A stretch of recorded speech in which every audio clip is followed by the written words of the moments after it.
Good morning to all of you students. Today we are here with the topic reflection और type of reflection. इससे previous lecture के अंदर हमने reflection के बारे में जाना। जो रिफ्लेक्शन होता है उसे हम डिफाइन कर सकते हैं as a bouncing back of light from a surface. हमने इसके अंदर कुछ लॉ पढ़े। जब लाइट रिफ्लेक्शन करती है तो वो कुछ लॉस को भी फॉलो करती है और उन लॉ को हम law of reflection of light कहते हैं। जो रिफ्लेक्शन होता है लाइट का वो स्मूथ सरफेस पर अच्छा हो, स्मूथ एंड पॉलिश सरफेस पर रिफ्लेक्शन अच्छा होता है। वहीं रफ सरफेस पे, जो रफ एंड हार्ड सरफेस होता है उस पर जो हमारा रिफ्लेक्शन होता है वो इतना अच्छा नहीं होता है। तो आज हम जानेंगे टाइप ऑफ रिफ्लेक्शन के बारे में, साथ ही साथ लॉ ऑफ रिफ्लेक्शन के बारे में भी जानेंगे। जैसे कि हमारे पास एक मिरर है, it is the mirror we are going to be have. ये हमारा नॉर्मल है, it is the normal on that mirror. यहाँ से एक रे इंसिडेंट हुई जिसे हमने इंसिडेंट रे बोला और उसने एक एंगल बनाया, angle of incidence that is equals to 45। जो एंगल ऑफ इंसिडेंस है वो 45 के बराबर है। Now what's the value of angle of reflection, जो कि नॉर्मल और रिफ्लेक्टेड रे के बीच में बनेगा। नॉर्मल रिफ्लेक्टेड रे के बीच में बनेगा, उस एंगल की वैल्यू क्या होगी? इंसिडेंट रे, ये हमारी इंसिडेंट रे है, ये हमारी रिफ्लेक्टेड रे है, it is a reflected ray we have. And ये हमारे नॉर्मल है, इट इज नॉर्मल। ये हमारा पॉइंट ऑफ इंसिडेंस है जहाँ पे incident ray, normal and reflected रे तीनों के तीनों लाई कर रहे हैं। All the three are going to lie और ये एम डैश हमारा मिरर है। So what's the value of R in this case we are going to be have. सो जैसा हम जानते हैं from second law of reflection, जो एंगल आई होता है वो एंगल आर के बराबर होता है। इसीलिए जो हमारा एंगल ऑफ इंसिडेंस है वही हमारा एंगल ऑफ रिफ्लेक्शन होगा। That is angle of reflection is also equals to 45 degree. जो एंगल ऑफ रिफ्लेक्शन है उसकी वैल्यू भी हमारी 45 डिग्री के बराबर हो जाएगी। Angle of reflection is also equals to 45 degree. Now taking example of another condition, हमारे पास ये एक मिरर है, we are going to have that mirror. हमारे पास एक मिरर है, यहाँ पर एक ये हमारे पास ये एक नॉर्मल है, we are going to have that normal. और ये जो नॉर्मल है यहाँ पर हमने एक पॉइंट ऑफ इंसिडेंस डाला यहाँ, और जो हमारी इंसिडेंट रे है वो नॉर्मल से होकर के पास हुई है, और यहाँ पर जो हमारी इंसिडेंट रे है वो नॉर्मल से होकर पास हो रही है। और एंगल तो हमारा एंगल ऑफ इंसिडेंस कितना होगा? आई इक्वल टू 0 होगा at a point of incidence. ये हमारा पॉइंट ऑफ इंसिडेंस है और ये हमारा मिरर है। यहाँ पर हमारी जो एंगल ऑफ इंसिडेंस आई की वैल्यू होगी वो कितनी होगी? कितनी होगी? ये हमने जैसे जाना आई इक्वल टू 0, आई की वैल्यू 0 के बराबर होगी। तो जब हमारी आई की वैल्यू 0 के बराबर है then the value of I is equal to 0। And what's the value of angle of reflection? Angle of reflection की वैल्यू क्या होगी? तो answer is this, angle of reflection की वैल्यू जो होगी वो भी 0 ही होगी, because according to second law of reflection angle of incidence is equal to angle of reflection. Incident angle और रिफ्लेक्टेड एंगल दोनों आपस में इक्वल होते हैं, both are going to be equal to each other. और रिफ्लेक्टेड रे जो होता है सेम पाथ अटेंड करेगी, जो रिफ्लेक्टेड रे है वो सेम पाथ अटेंड करेगी जिस रास्ते से आई थी अलोंग नॉर्मल, उसी रास्ते से रिफ्लेक्ट बैक हो जाएगी विदाउट चेंजिंग इट्स पाथ। इस कंडीशन में जो हमारी रिफ्लेक्टेड रे है और इंसिडेंट रे है दोनों का रास्ता सेम होगा, उनके रास्ते में कोई चेंज नहीं आएगा। There is no change in the path of the body. और यहाँ पर जो हमारी बॉल वैल्यू निकलेगी वो क्या होगी? जिससे हम लिख सकते हैं इन दैट मैनर, हम इसे ऐसे लिख सकते हैं, ray of light incident on the mirror, ray of light incident on the mirror follow the same path even after reflection. Reflection के बाद जो हमारी इंसिडेंट रे होगी वो भी सेम रास्ता ही अटेन करेगी, it going to attain the same path. So हम इसे ऐसे बोल सकते हैं कि ray of light incident on the surface, ray of light incident on the surface of mirror normally incident होती है तो take same path after reflection, तो वो सेम रास्ता लेती है रिफ्लेक्शन के बाद। जो रिफ्लेक्शन के बाद उसका रास्ता होता है वो भी सेम होता है, उसमें कोई चेंज देखने को नहीं मिलता। इसके बाद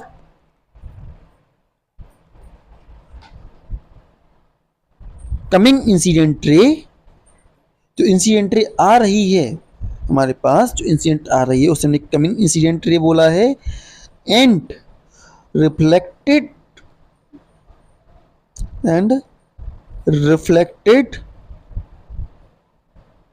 रे बोथ हैव सेम पाथ, दोनों के पास सेम पाथ होगा, both are going to attain the same path, उनके रास्ते में कोई चेंज नहीं आएगा, both are going to attain the same path. तो ये हमारा एग्जाम्पल था लॉ ऑफ रिफ्लेक्शन के बारे में। इन दोनों के अंदर हमारा फर्स्ट लॉ सेकंड लॉ दोनों ही वैलिडेट करता है। Next is type of reflection. अब हम समझेंगे टाइप ऑफ रिफ्लेक्शन के बारे में। क्या होता है टाइप ऑफ रिफ्लेक्शन? असल में जो हमारे रिफ्लेक्शन होते हैं वो दो प्रकार के होते हैं, उनमें से एक प्रकार है regular reflection. First type we are going to have is the regular reflection. Regular reflection कैसा रिफ्लेक्शन होता है? रेगुलर रिफ्लेक्शन एक ऐसा रिफ्लेक्शन होता है जिसके अंदर जितनी भी रे ऑफ लाइट होती हैं रिफ्लेक्शन के बाद एक डायरेक्शन में जाती हैं, रिफ्लेक्शन के बाद एक ही डायरेक्शन में ट्रेवल करती हैं, और इसे हम कह सकते हैं it is a type of reflection in which it is type of reflection in विच रे of light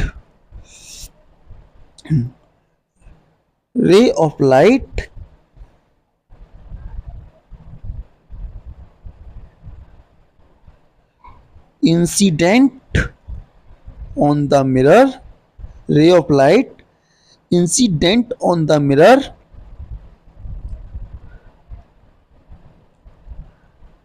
travel in same path or direction several inches after reflection। तो ऐसा रिफ्लेक्शन जिसमें जो रेस ऑफ लाइट, कई सारी रेस ऑफ लाइट जो होती हैं इंसिडेंट होती हैं मिरर पर और रिफ्लेक्शन के बाद सेम डायरेक्शन में ट्रेवल करती हैं, their direction is not going to be change in this condition. उनकी जो डायरेक्शन होती है उसमें कोई चेंज नहीं आता है। इसका एग्जाम्पल हम यहाँ देखेंगे। हमारे पास ये एक मिरर है, इसकी एक पॉलिश सरफेस है और पीछे एक रफ सरफेस है। यहाँ से एक पैरेलल रेस ऑफ लाइट, और सिंपल में कहते हैं कलेक्शन ऑफ लाइट को बीम ऑफ लाइट, जो एक बीम ऑफ लाइट है हमारी वो मिरर पर फॉल करती है। A beam of light going to fall on the mirror and after reflection होने के बाद में हम ये नोटिफाई करते हैं कि जितनी भी रे ऑफ लाइट थी वो सब की सब रिफ्लेक्शन के बाद भी एक दूसरे से सेम डायरेक्शन में ही रिफ्लेक्ट हुई, मीटर से उसी डायरेक्शन में जिस डायरेक्शन में इंसिडेंट रे आई, मीटर से जिस डायरेक्शन में एक रे रिफ्लेक्ट हुई उसी डायरेक्शन में सारी रे रिफ्लेक्ट हुई। इंसिडेंट रे इधर से आई और रिफ्लेक्टेड रे इधर चली गई, और हम ये कह सकते हैं beam of light, the incident raise of light, ये हमारे इंसिडेंट रेज ऑफ लाइट हैं और ये हमारा रिफ्लेक्टेड रे ऑफ लाइट है। रिफ्लेक्शन होने के बाद में ये एक ही डायरेक्शन में ट्रेवल कर रही हैं। All the ray are going to travel in one direction. जितनी भी रे हैं वो सभी एक डायरेक्शन में ट्रेवल कर रही हैं। All the ray are going to travel in one direction. और ये जो है हम तो कह सकते हैं जो रिफ्लेक्शन ऑफ लाइट होगा वो स्मूथ एंड पॉलिश सरफेस में देखने को मिलता है। Reflection of light is going to take place in smooth and polish surface. और सारी की सारी लाइट जो होती हैं वन डायरेक्शन में ही मूव करती हैं। रे ऑफ लाइट जितनी भी होंगी वो एक ही डायरेक्शन में जाएंगी। रे of light travel in one direction. Now इसके अंदर जो स्मूथ एंड पॉलिश सरफेस होती है, जैसे हमने बताया था, smooth and polish surface so regular reflection. Smooth and polish surface के द्वारा रेगुलर रिफ्लेक्शन दिखाया जाता है। Regular reflection is going to be shown by smooth and polish surface. Next जो स्मूथ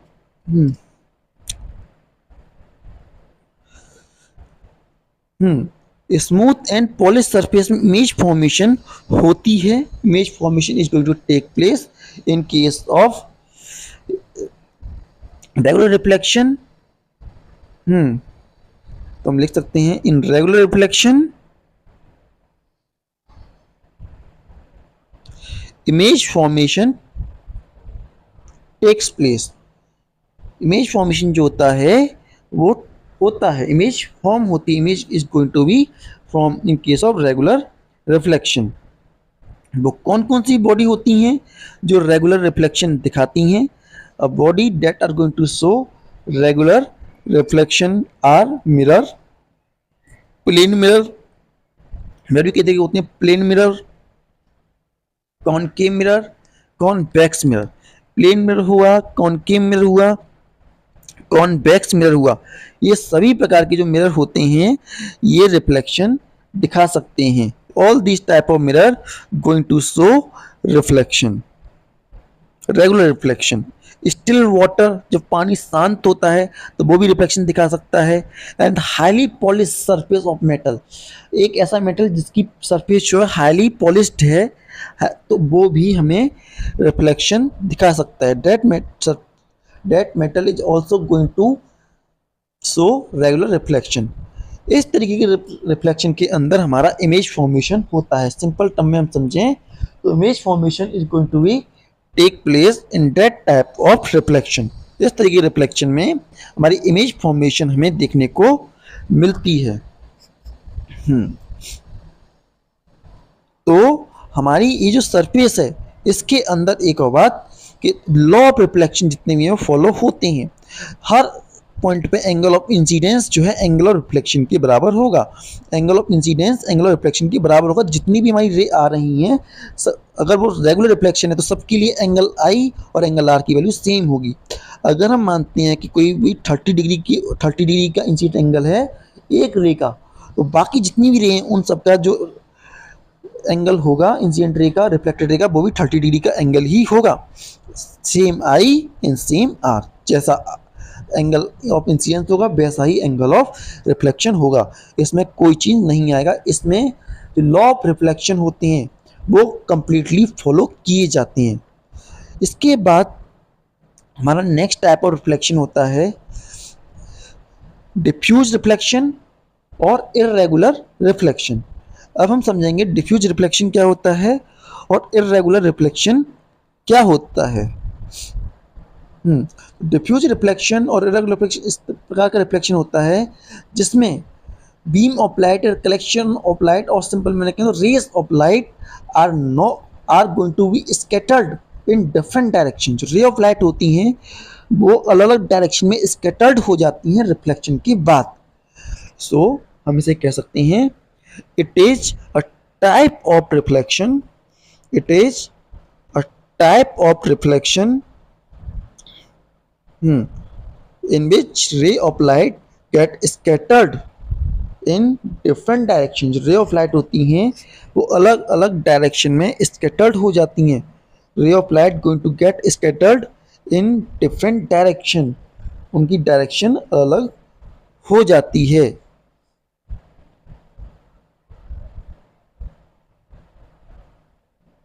हम्म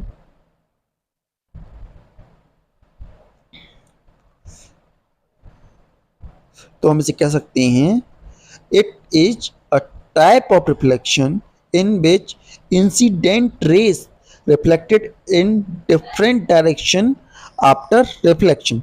रिफ्लेक्शन के बाद इंसिडेंट रेस जो होती हैं अलग अलग डायरेक्शन में रिफ्लेक्ट हो जाती हैं। Incident rays get reflected in different direction.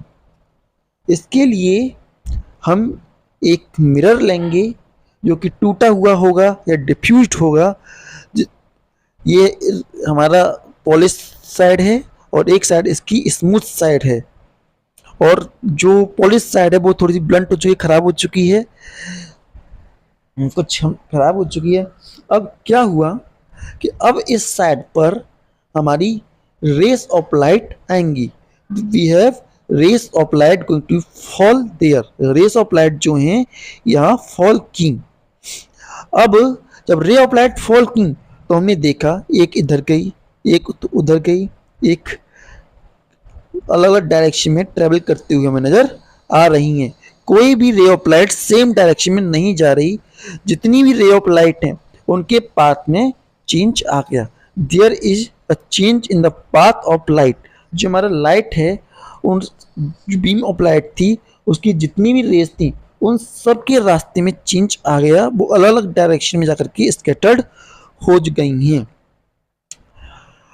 तो इस तरीके के रिफ्लेक्शन को हम डिफ्यूज्ड रिफ्लेक्शन कहते हैं, इरेगुलर रिफ्लेक्शन कहते हैं। Such type of reflection is called diffused reflection और इरेगुलर रिफ्लेक्शन। ये रिफ्लेक्शन जो होता है दिखाया जाता है unpolished dull and rough surface के द्वारा।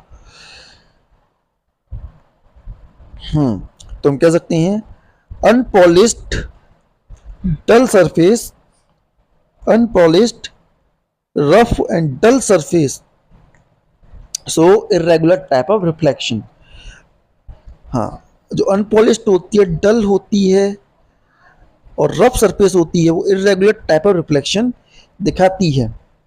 और इरेगुलर रिफ्लेक्शन के अंदर इमेज फॉर्मेशन देखने को नहीं मिलती। In irregular type of reflection, no image formation is going to be happen. No image formation is going to be take place. Image formation देखने को नहीं आती है। No image formation is going to be seen. हमें कोई image formation देखने को नहीं मिलता है in case of irregular reflection.